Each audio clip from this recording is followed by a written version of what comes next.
My story is a little bit different. I got my story from Reddit. So Reddit is full of everyday people telling like real life stories. And one in particular caught my attention and I wanted to share it with you guys. So a Reddit user writes, my neighbor is one of those annoying wannabe YouTube personalities.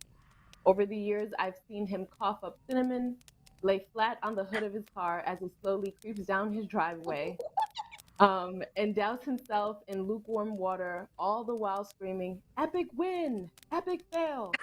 It can get tiring to watch him go about his shenanigans in the pursuit of viral fame. So when he knocked on my door the other day and told me he was going away for a few weeks and asked that I get his mail, honestly, it was a relief. I can't explain the peace of mind I had knowing I didn't have to brace myself for any of the stupidity for a while. So things were normal for the first couple of days. He received a few bills, a bit of spam, and what I could only assume was a birthday card. Then, one evening, I got home to find a cardboard box waiting on his front porch. In big red letters was written, Return to Sender. I'm no small fry, but I admit I had trouble lifting the box on my own. It was really freaking heavy. Lugging it along the lugging it across the road to my house was even harder. And I quickly realized there was no way I was going to drag it up the stairs and through my front door. So I decided I'd leave this package in my garage. In hindsight, I should have set the package down while I struggled to open the tricky door to the garage. But you know how it is when you've got a good grip on something. There's no point in setting it down if you don't have to. It was as it was as I kicked the door for a third time that I lost my grip on the package and it fell to the ground. I heard a light crack inside. Shit, I cursed. I hope I hadn't broken anything important, but I figured I just wouldn't tell my neighbor about it and let him assume the break happened en route. Hands free, I finally managed to get the garage door unstuck, and boy did it screech in protest as it rolled up and over me. I dragged the box the rest of the way, setting it in the corner for whenever my neighbor would come back to claim it. Then I forgot all about it. Until a few days passed, that is. I'm not sure exactly how long it took for the smell to waft in from the crack under the garage to the house door, but it came in a slow progression. It was a sickly sweet odor similar to a skunk.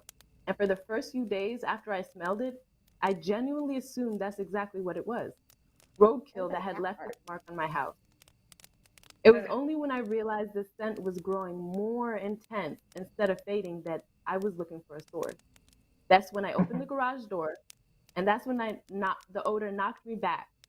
Holding my nose, I had to identify the culprit. The only change in the garage was the box in the corner. I remember thinking it must have been one of those meat of the month subscription boxes. The meat Oh, must have gone rancid from being left out of the fridge for so long. How much meat could have been in there for the box to have been so large and heavy? I covered my nose as I approached the box, a pair of scissors in my hands. I probably wouldn't have needed them to open it as it had become so soggy enough at the bottom to poke oh. at the bottom to poke through with a finger, but I wasn't about to poke my finger into spoiled meat juices. My scissors tore through the tape along the top of the cardboard box. I thought the Ew. smell couldn't get any worse, but as I flipped the flaps open, I discovered a whole gamut of stench. I was met with waves of piss, sweat, and putrefaction. It was so bad that I staggered back and not ashamed to admit that I ran out the door for a breath of fresh air. When I returned to the garage, the flaps of the box were still open. I was prepared with a clothespin pinning my nostrils shut, a garbage bag in one hand, and the strongest cleaner I could find in the other. But as it turns out, I didn't need any of those things. I wouldn't have to touch or clean the contents of that box. I would only have to suffer the nightmares every night. You see, there was meat in that box, but it didn't come from a cow or a pig. No, it was worse than that. It was my neighbor, dead, still in one piece, but dead. I called the cops and naturally they took me in for interrogation. Thankfully, they soon realized I wasn't involved. They showed me the footage only once, and my neighbor was sitting in the box outside of a shipping facility, laughing as he told the world how he was going to mail himself across state lines. Are you kidding me? Stop. No. Flashlight. His friend closed the lid and presumably dropped him off for shipment. Throughout the next couple of hours or days, my neighbor recorded a few short clips about his progress, and then on the last entry, the box toppled over, he broke his neck, that was it. Yet there's one thing I didn't tell the police after they showed the video. One thing I heard in the footage that will haunt me to the day I die. Just after the topple that broke his neck, I heard the familiar screeching sound from my garage door. Wow. That's just a dumbass. Why would he do that? I He mean, just some people kind of, that's it. Nobody really deserves bad, but some people but you earn get it. what you get. Sometimes you That get what you reminds me of get. those Some pranks. people earn it. Play You get stupid what you get. games. Yeah. Win stupid prizes. stupid Win prizes. stupid prizes.